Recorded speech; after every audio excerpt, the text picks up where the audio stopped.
In this video, let's discuss about yarn and fiber.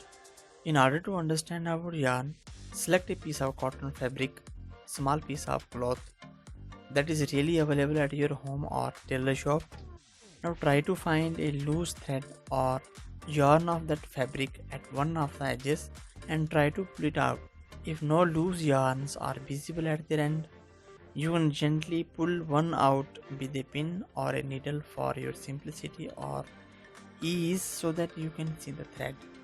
We find that a fabric is made up of yarns or threads, you can say, arranged together or in a sequence.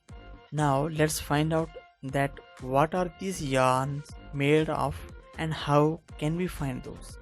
So in order to understand those, let's talk about fiber. Take out a yarn or thread, you can say, from a piece of cotton fabric. Place this piece of yarn on some objects. After this, press one end of the yarn with your thumb or any finger. Scratch the other end of the yarn along its length with your nail. You will find multiple strands at its end.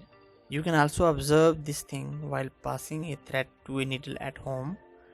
The thin strands of a thread or yarn we see still made up of thinner strands, and these strands are called fiber.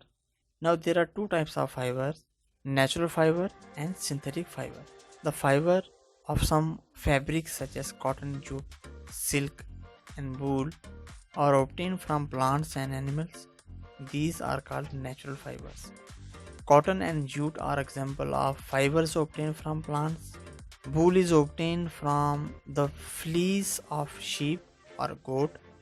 It is also obtained from the hair of rabbits, yak and camels. And silk fiber is drawn from the cocoon of silkworm.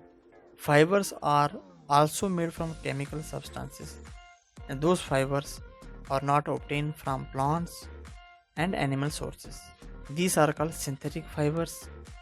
There are some examples of synthetic fibers are polyester, nylon and acrylic. The objective of this video was to know about yarn and fiber.